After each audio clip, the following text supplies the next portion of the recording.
Bonjour, je vous montre la vidéo de notre travail de session du cours CR 380, virtualisation, dans la session d'hiver 2022 à l'École polytechnique de Montréal. Ce travail de session est un travail de groupe et ce groupe est composé de votre serviteur Ali Meiti, Mohamed Kaba et Lalou Wabi. Nous allons commencer par l'installation des serveurs, donc tout ça dans un environnement virtuel. Nous allons utiliser l'outil VMware Workstation Pro. Voilà. Donc, on va vérifier les options du réseau dans lesquelles les machines virtuelles seront. Nous allons prendre le type NAT, Network Address Translation, pour lesquels les machines virtuelles seront dans un VLAN différent de la machine hôte que j'utilise pour la virtualisation. Toutes les VM, tous les serveurs virtuels et les machines virtuelles qui seront dans ce serveur auront une adresse IP qui sera dans cette plage d'adresse là, mais pourront communiquer avec le serveur hôte, la machine hôte, et utiliser les ressources de la machine hôte telles que l'internet. Tout de suite, nous allons commencer à créer le premier serveur ESXi. On va avec les options par défaut. Et voilà que le fichier d'installation, nous avons déjà pu le télécharger. C'est celui-là. On va le chercher, le fichier ISO. Il peut être sur un autre type de support, un CD ou autre, mais nous l'avons avec ISO.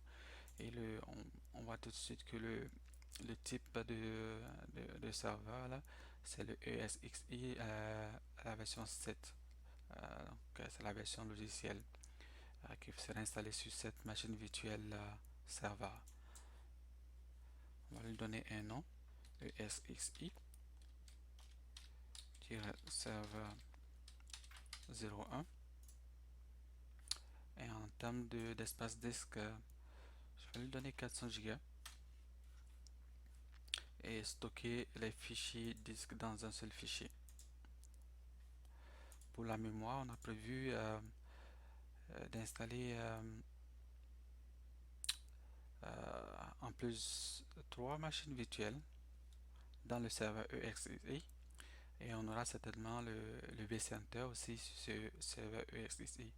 Donc, on va devoir utiliser environ 28 Go de mémoire, ce qui fait 28 672 mégabits pour 28 Go.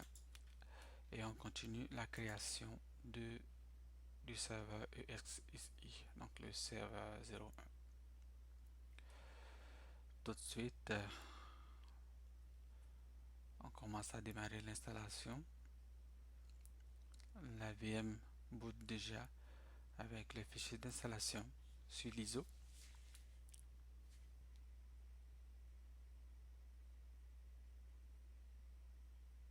Et voilà notre première machine, notre premier serveur qui est prêt avec l'adresse IP 192.168.135. Il est en DHCP actuellement. Pour des questions de gestion, nous allons changer cette adresse IP, obtenir un DHCP pour le mettre en statique.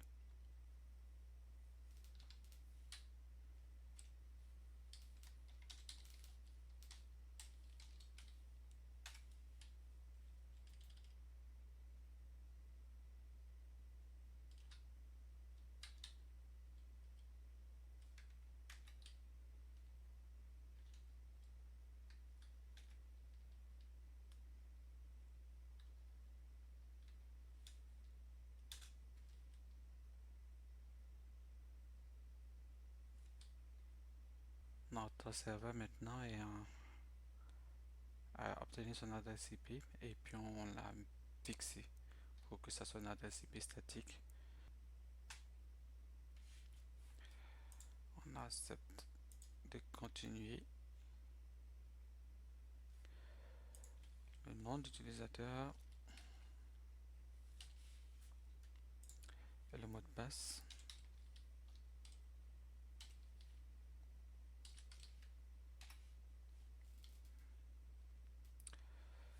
Voilà.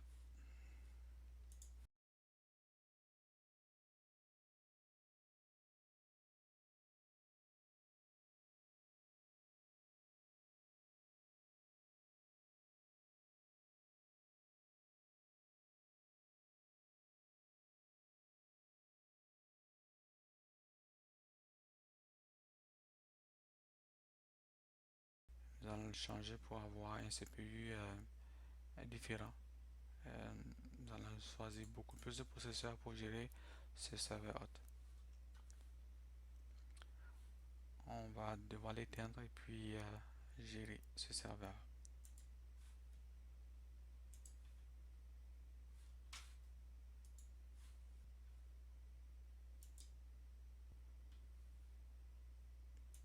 Et voilà, on va rallumer la machine virtuelle par la suite. Comme vous le voyez, nous avons un deuxième serveur ESXi qui a été créé de la même façon que le premier serveur, mais avec les caractéristiques de 4 CPU et 16 Go de mémoire RAM, avec un disque de 400 Go. Le premier serveur étant démarré, nous allons installer le vCenter.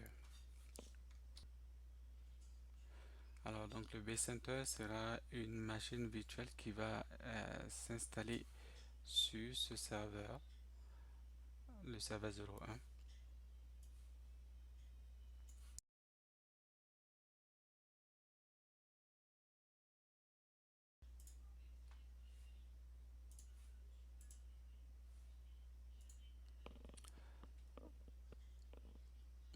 On va donner l'adresse IP du serveur 1.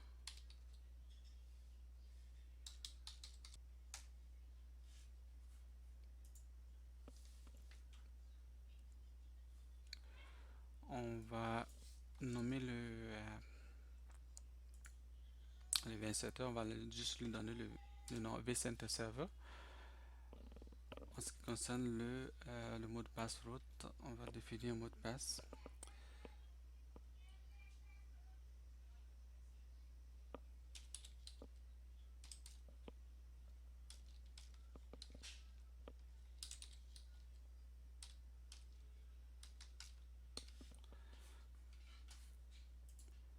Voilà.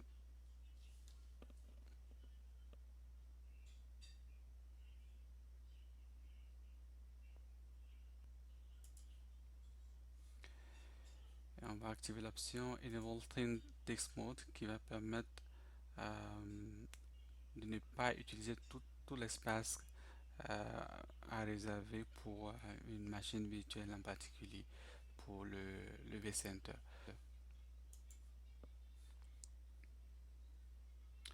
Pour l'instant, on va le mettre en DHCP. On pourra changer l'adresse IP plus tard. On va le mettre en DHCP, on continue. Et l'installation démarre.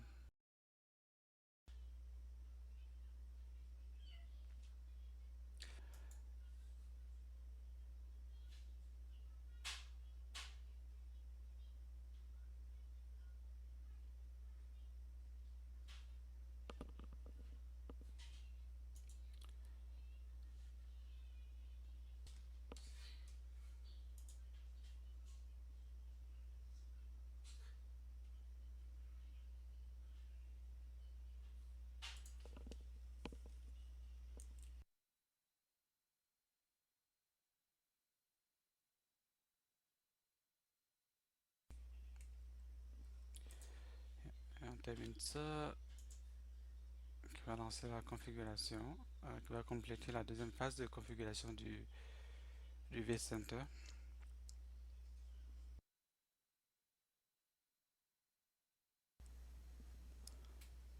Pour l'instant, on n'a aucun hôte, juste le vCenter avec les informations.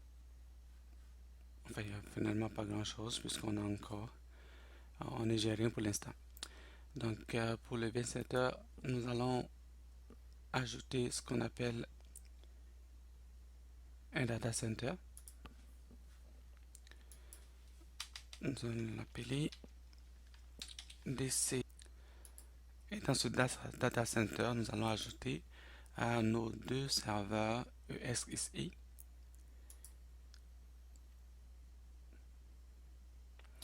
Le premier serveur,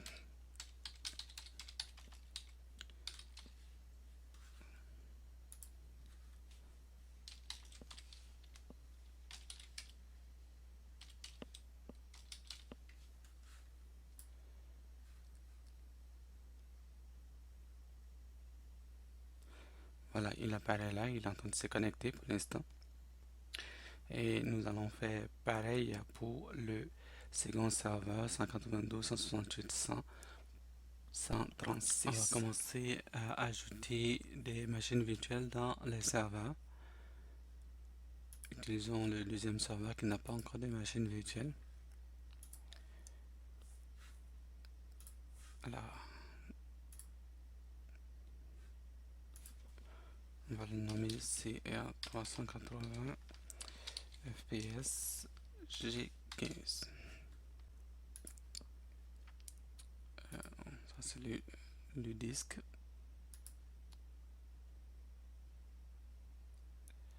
Et voilà les options.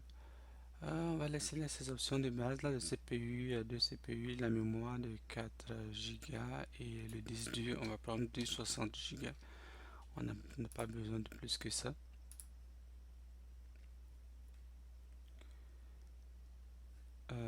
Pour le CD, on va prendre un fichier ISO dans le data store. Nous allons ajouter les machines virtuelles dans le premier serveur à partir de l'interface client du vCenter. Donc, premier serveur 135. Nous avons travaillé sur VM Web. On va la déployer dans ce serveur ici à partir des fichiers OVF.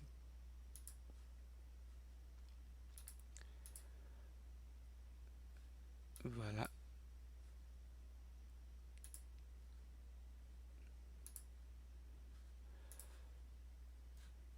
On va l'appeler CA380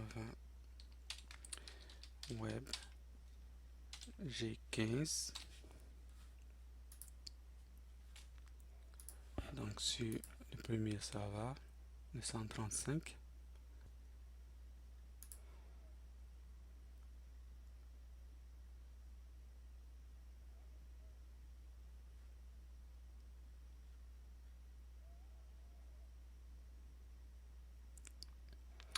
Et on voit la tâche d'import et de déploiement de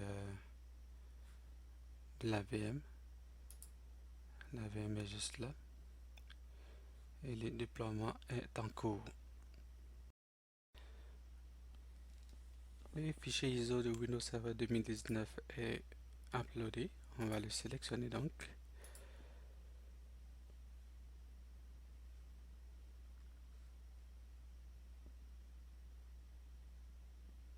Voilà. Fait next.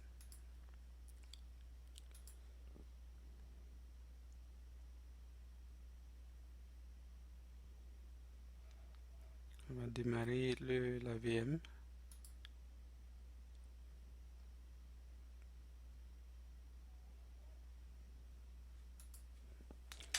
On va donc procéder à l'installation.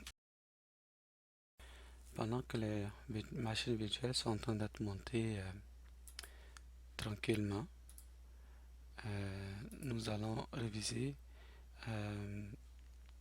les aspects réseau de chaque serveur. Alors, on a 3-4 réseaux, 3-4 physiques pour le premier serveur. Pour le deuxième serveur, nous en avons aussi 3 avec une suite virtuelle.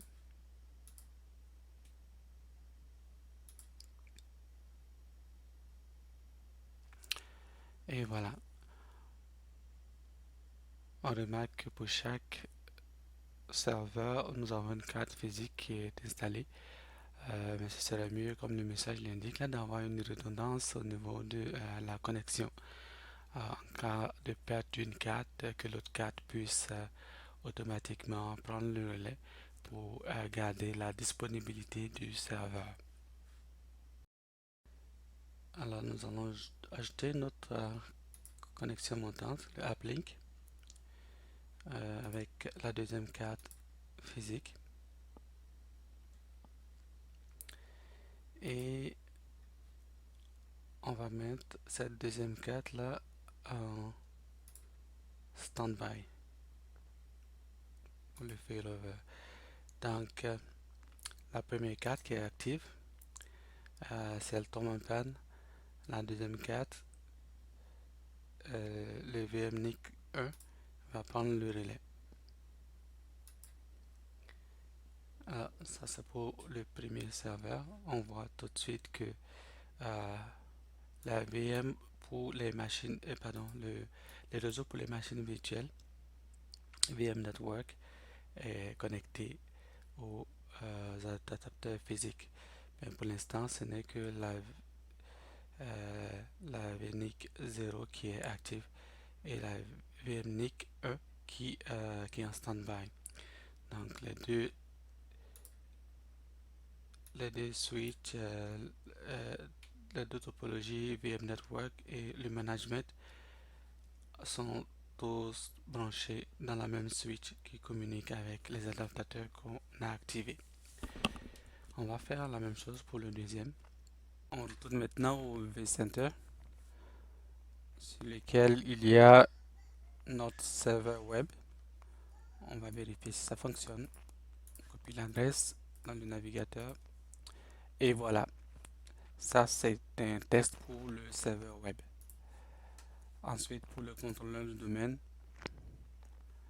là on voit le nom DNS qui est bien CR380-DC .cr380.local. Il y a le nom du domaine qui est là.